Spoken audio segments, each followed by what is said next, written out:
दिवस के अवसर पर देश की वीर सेना को नमन करते हुए श्रद्धांजलि सम्मान समारोह का आयोजन किया गया।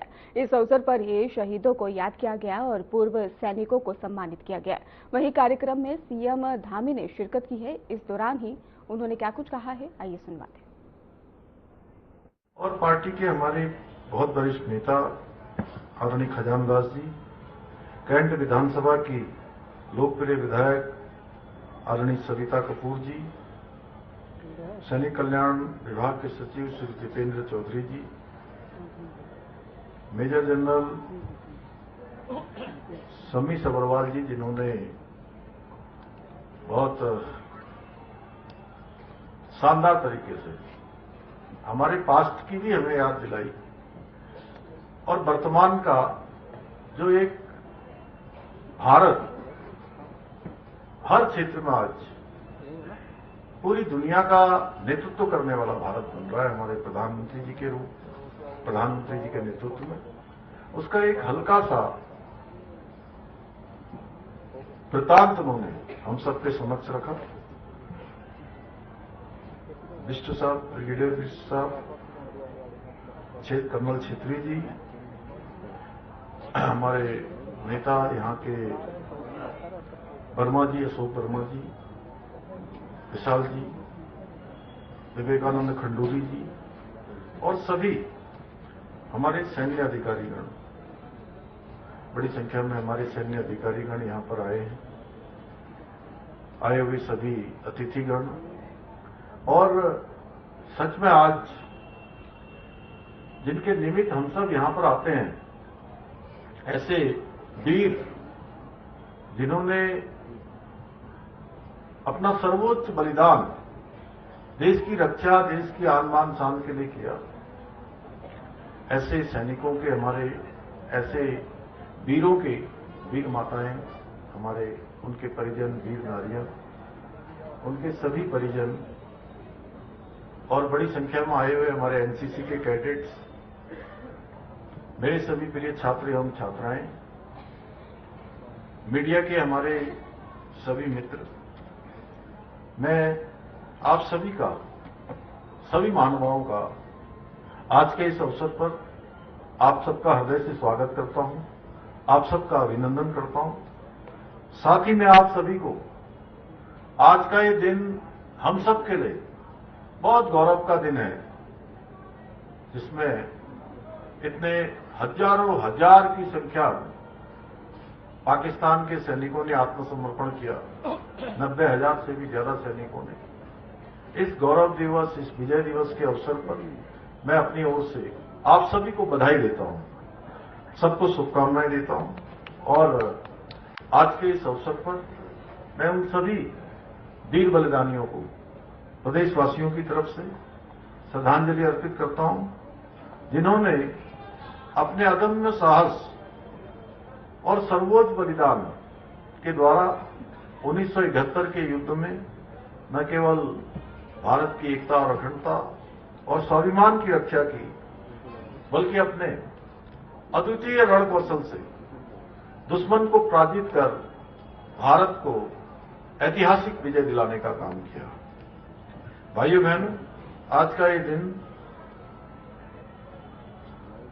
भारतीय सेना के ऐतिहासिक अप्रतिम शौर्य, अतुलनीय त्याग, अटूट राष्ट्रनिष्ठा की उस गौरव गाथा को स्मरण करने का, उस गौरव गाथा को याद करने का दिन है, जो हमारे इतिहास के पन्नों पर स्वर्ण अक्षरों से अंकित है। वर्ष 1971 में पाकिस्तान के विरुद्ध लड़ा गया ये युद्ध स्वतंत्र भारत के इतिहास का एक ऐसा स्वर्णिम अध्याय है, जो प्रत्येक भारतीय के लिए गौरव और प्रेरणा का स्रोत है, जो हमें गौरव की भी अनुभूति हमेशा प्रदान करता है, हमारे अंदर एक स्वाभिमान भी जगाने का काम करता है। इस युद्ध में भारत की सेनाओं ने संपूर्ण विश्व को यह दिखा दिया कि भारत न केवल अपनी संप्रभुता की रक्षा करने में सक्षम है, बल्कि जरूरत पड़ने पर मानवता, न्याय और लोकतांत्रिक मूल्यों के संरक्षण के लिए दृढ़ संकल्प के साथ खड़ा होता है। इस ऐतिहासिक युद्ध में हमारी तीनों सेनाओं ने अद्वितीय समन्वय स्थापित करते हुए रणनीतिक कौशल और पराक्रम का परिचय देते हुए मात्र 13 दिनों में ही पाकिस्तान को पराजय स्वीकार करने के लिए विवश कर दिया, यानी कि घुटने के बल उनको आने के लिए मजबूर कर दिया। इस युद्ध में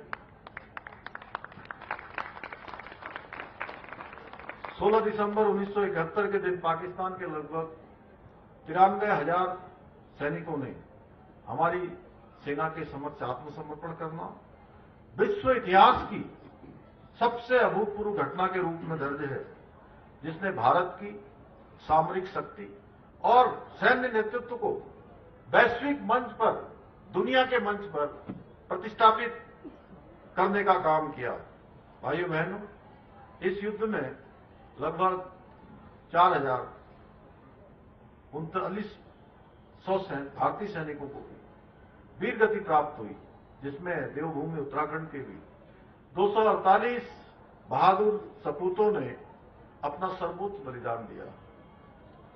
उस युद्ध में हमारे प्रदेश के 74 सैनिकों को अपने अदम्य साहस और शौर्य के लिए विभिन्न वीरता पदकों से सम्मानित किया गया, जिनमें से 17 अमर बलिदानियों को ये सम्मान मरणोपरांत प्रदान किया गया। ऐसे वीरों के बलिदान की अमर गाथाएं आज भी हमारे युवाओं को राष्ट्र सेवा के लिए प्रेरित करती है। जैसा अभी गणेश जोशी जी कह रहे थे कि उन्होंने जब बच्चों से पूछा कि सेना में कितने लोग जाना चाहते हैं, 80% से ज्यादा युवाओं ने सेना में जाने की इच्छा प्रकट की। यह अपने आप में हमारे उन सैनिकों की जो वीर गाथाएं हैं, उनके जीवन का जो जीवन चरित्र है, उनका स्मरण है, जिन्होंने सर्वोच्च बलिदान दिया है। सच में ये उन्हीं की प्रेरणा है जो आज भी देवभूमि के पूरी सेना को, जितने सैनिक आज देश की सेवा में समर्पित हुए हैं, उनमें से 17-18% सैनिक देवभूमि उत्तराखंड से आज भी देश की सीमाओं पर अपनी सेवाएं दे रहे हैं। ये गाथाएं निश्चित रूप से हमारे देश को भी, हमारे समाज को भी लगातार प्रेरित करने का काम करेंगी। भाइयों बहनों, वीरभूमि उत्तराखंड के लगभग प्रत्येक परिवार से कोई न कोई सदस्य सेना में जरूर होता है। मैं स्वयं भी एक सैनिक का बेटा हूं और आज मुझे यह देखकर बहुत गर्व की अनुभूति होती है कि आदरणीय प्रधानमंत्री श्री नरेंद्र मोदी जी के नेतृत्व में किस प्रकार से आज हमारे सैनिकों का, हमारे जवानों का मनोबल बढ़ाने के साथ साथ सेना को आधुनिक हथियारों, तकनीकी से सुसज्जित किया जा रहा है। इसका उदाहरण अभी हमारे जनरल सभरवाल साहब ने यहां पर बहुत अच्छा उदाहरण दिया आपने कि लाहौर पहले यहां से क्या पहुंचेगी, लाहौर यहां से पहले मिसाइल पहुंच जाएगी और हम घंटा घर पहुंचने में हमें बहुत देर हो जाएगी। तो सच में जब हमारे पास ऐसे योद्धा जिन्होंने अपने जीवन को भारत मां के लिए समर्पित किया हो, पूरी अपनी जवानी लगाई हो, तो हमारा देश कभी इस क्षेत्र में पीछे नहीं हो सकता। और उस पर भी जो है सोने पर सुहागा कि हमारे देश को एक ऐसा नेतृत्व मिला है जो एक ऋषि की तरह, कर्म योगी की तरह अनवरत रूप से काम करने वाले हमारे प्रधानमंत्री श्री नरेंद्र मोदी जी। हम सबको याद होगा जो हमारे पुराने लोग हैं, क्योंकि मेरा सेना के साथ ही बचपन बीता। मैं बड़ा हुआ तो सेना को देखते देखते बड़ा हुआ और युद्धों के बारे में, कहानियों के बारे में, भारत की जो सैन्य ताकत है उसके बारे में, दुनिया के अंदर किस प्रकार के सेना में नए नए नवाचार हो रहे हैं, उनके बारे में सुनने में मुझे बचपन से ही बहुत ज्यादा मेरा इंटरेस्ट होता था। इसलिए मैं जानता हूं एक समय ऐसा भी था जब भारत को रक्षा उपकरणों की आवश्यकता पड़ती थी। कोई हथियार भारत की सेना को जरूरत पड़ती थी तो हम छोटे छोटे रक्षा उपकरणों के लिए भी, छोटे छोटे हथियारों के लिए भी हमें दुनिया के दूसरे देशों पर निर्भर रहना पड़ता था। हम दूसरे देशों से हथियार खरीदते थे, आयात करते थे।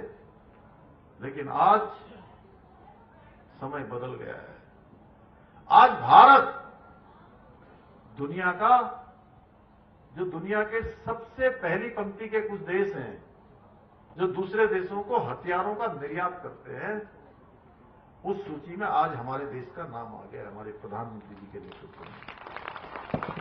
आज भारत रक्षा सामग्री का लगभग, मैं अभी रक्षा मंत्री जी के साथ एक कार्यक्रम में बड़ोदरा गया था, वहां से लौटते समय उनके साथ आ रहा था, तब उन्होंने बताया कि आज लगभग 30,000 करोड़ रुपए से भी ज्यादा का निर्यात एक वर्ष के अंदर भारत दूसरे देशों को रक्षा के उपकरणों की करता है।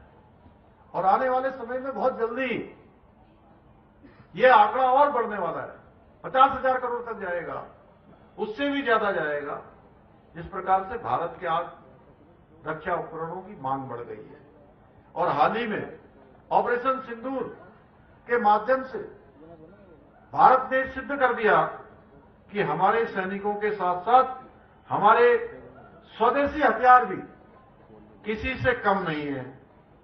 और इस अभियान में भारत में निर्मित, जिसके बारे में मेजर जनरल साहब ने बताया यहां पर, कि Akash missile, defence system, BrahMos missile जैसे स्वदेशी हथियारों ने पूरे विश्व के अंदर भारत का डंका बजा दिया कि भारत आज नवाचार के मामले में, विज्ञान के मामले में, प्रौद्योगिकी के मामले में आज दुनिया के शीर्ष देशों की सूची में शामिल हो गया है। आपको याद होगा कि 2014 से पहले, अभी गणेश जोशी जी कह रहे थे कि 2014 से पहले किस प्रकार के लिए भारत की सेना, जो हमेशा से दुनिया की सबसे शक्तिशाली सेनाओं में से रही है, शौर्य पराक्रम उसकी पहचान रहा है, वीरता उनकी पहचान रही है, लेकिन उनको एक गोली चलाने के लिए भी मंजूरी लेनी पड़ती थी।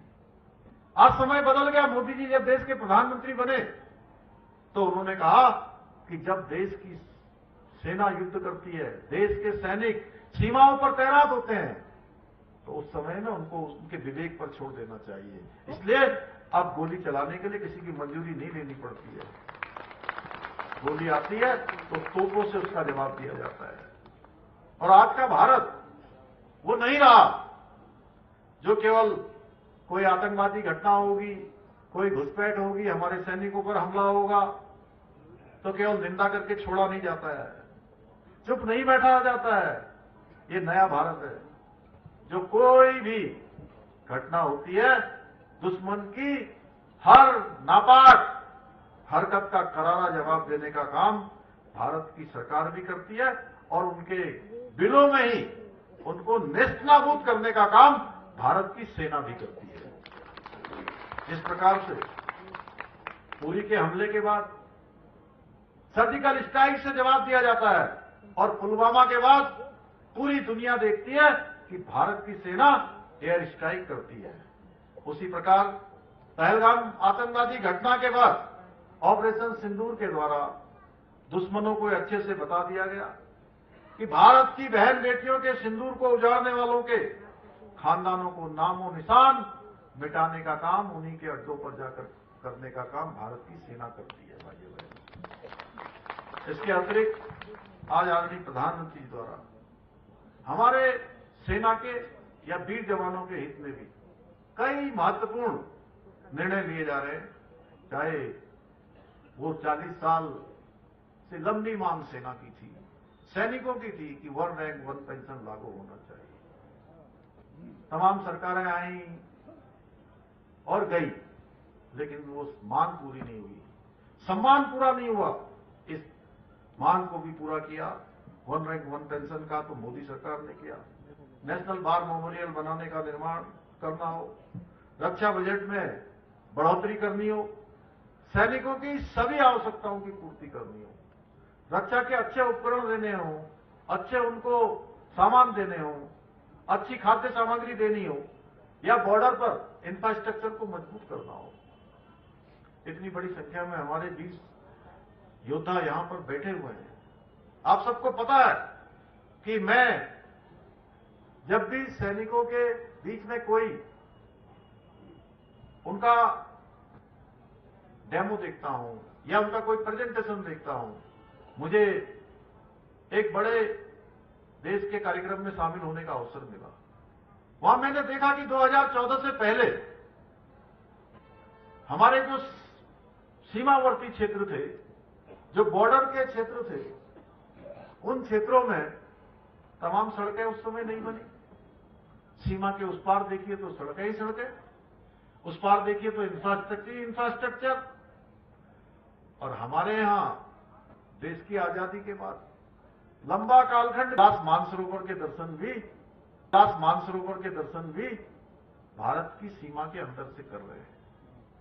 कैलाश के दर्शन भी हो रहा है, कैलाश मानसरोवर। इस सड़क का निर्माण भी हमारे प्रधानमंत्री जी की अदम्य इच्छा शक्ति के कारण से वहां संभव हो पाया। मैंने एक उदाहरण दिया, ऐसे अनेक उदाहरण हैं। जब आप तेजी से हम सीमावर्ती क्षेत्रों में अपना इंफ्रास्ट्रक्चर को मजबूत कर रहे हैं, ऐसे अनेक निर्णयों के द्वारा आदरणीय प्रधानमंत्री जी द्वारा। कैबिनेट मंत्री रेखा आर्य ने सचिवालय में मौजूद HRDC सभागार में आयोजित बैठक में महिला और बाल विकास विभाग की कई योजनाओं की समीक्षा की और बैठक में आंगनबाड़ी कार्यकर्तियों के रिटायरमेंट का लाभ को बढ़ाने पर भी सहमति बनी।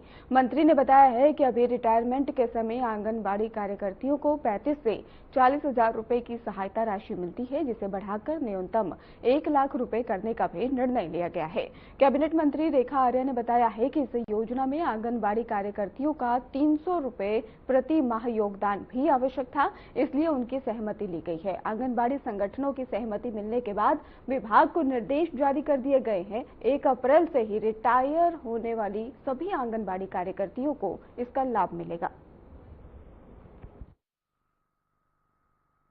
महिला सशक्तिकरण बाल विकास विभाग की समीक्षा बैठक की गई है, जिसमें खासकर हमारी जो नंदा गौरा योजना है उसके अभी तक कितने आवेदन आए हैं और कितने आवेदन जन्म लेने वाली बालिकाओं के रहे हैं और कितने आवेदन जो है वो 12वीं पास उत्तीर्ण छात्राओं के रहे हैं, उसकी समीक्षा की गई है। जिसमें लगभग जन्म लेने वाले जो आवेदन करता है वो लगभग 12,576 है और जो 2025-26 के हमारे 12वीं उत्तीर्ण करने वाली छात्राएं हैं उनके आवेदन लगभग 32,839 हैं।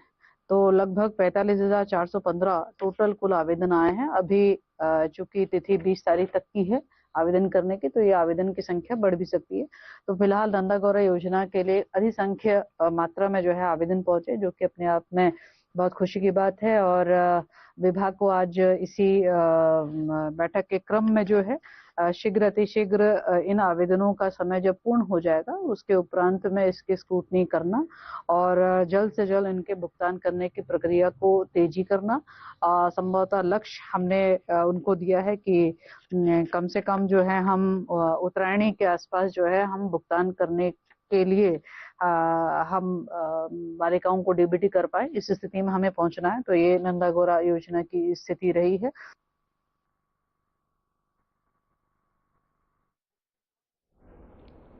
प्रदेश की राजनीति में इन दिनों व्यक्तिगत बयानबाजी तेज हो गई है। बीजेपी और कांग्रेस नेताओं के बीच में जुबानी हमलों का दौर लगातार जारी है। कांग्रेस विधायक प्रीतम सिंह ने कहा है कि राजनीति में शुचिता बेहद जरूरी है और व्यक्तिगत टिप्पणियों से सभी को बचना चाहिए। उन्होंने कहा है कि हरीश सिंह रावत पर ही जब व्यक्तिगत टिप्पणी होती है तो वे भी उसी अंदाज में जवाब देते।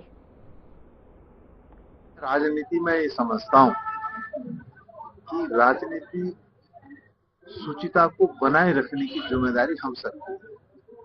हमारी विचारधाराएं अलग हो सकती है और विचारधाराओं जब अलग होती है तो उसी पर जो है हम बात करते हैं।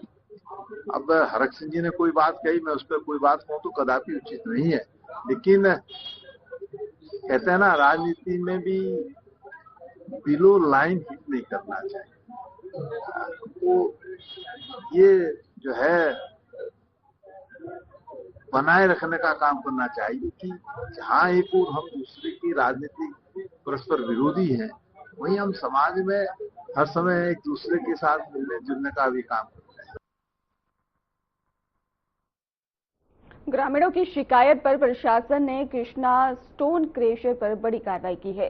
अवैध रूप से रेता बजरी निकालने के लिए खोदे गए विशालकाय गड्ढे के दस्तावेज नहीं मिलने पर ही राजस्व और खान विभाग की टीम ने क्रेशर को ही 3 दिनों के लिए सीज कर दिया है। साथ ही आबादी क्षेत्र में ध्वनि प्रदूषण को लेकर जांच शुरू कर दी गई है। कार्रवाई के बाद ही ग्रामीणों ने राहत की भी सांस ली है।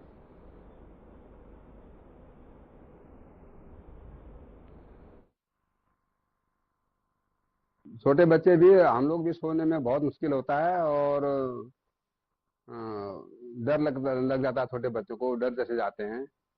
और साथ में इतना बड़ा गड्ढा कर रखा है कि जो है आने वाले समय में जो है अगर तेज आंधी तूफान या बारिश आएगी तो मेरे मकान को भी खतरा है और मेरे प्रॉपर्टी को भी खतरा है। यह नारायणपुरम कॉलोनी जो है बहुत सुंदर कॉलोनी थी। यहाँ पर पहले भटनागर जी का वो छान लगी थी, जो केवल रेता बजरी छानता था। ये 2011 की बात है, जबकि नियम ये कहता है कि कॉलोनी से सटे हुए कॉलोनी से 100 गज की दूरी पर स्टोन क्रशर की अनुमति दी जाती है। प्रशासन ने अनदेखी करके इसको आदेश दे दिया कि यहाँ पर स्टोन क्रशर लगाने का आदेश दे दिया है। देखिए, हमें शिकायतें मिल रही थी इसमें कि आपके परमेटा बंगर जो लाल कुआं में पड़ता है, वहाँ पे कृष्णा स्टोन इंडस्ट्री नाम का एक स्टोन क्रशर स्थापित है, तो वहाँ पे गड्ढा किया जा रहा है। तो मौके पे फिर हमने राजस्व विभाग के साथ इसमें एक जॉइंट इंस्पेक्शन किया, तो मौके पे देखा गया कि हाँ ठीक है, गड्ढा वहाँ पे मौजूद है। तो हमने इनसे पूछा कि आपके पास कोई अभिलेख है, क्योंकि परमिशन भी जारी की जाती है रिसाइकिल टैंक के नाम पे। तो मौके पे वो कोई ऐसा अभिलेख हमें दिखा नहीं पाए। तो गड्ढे की पैमाइश हो चुकी है और इसमें पूर्व में भी कुछ पेनल्टीज लग रखी है, तो उसी का हम मिलान करके एक बार इसमें देखेंगे कि इससे पहले अगर इसी गड्ढे पे पेनल्टी लगी है, उसके अतिरिक्त इनके द्वारा कितना खोदा गया है, या अगर इनके पास कोई ऐसी परमिशन पहले पूर्व में भी जारी की गई है, तो उनको हमने 2-3 दिन का समय दे रखा है कि वो हमारे कार्यालय में अभिलेख प्रस्तुत कर दें। तब तक स्टोन क्रशर को सीज कर दिया गया है और उनको संचालन करने से पूर्ण तरीके से मना कर दिया गया है। फिलहाल खास बुलेटिन में बस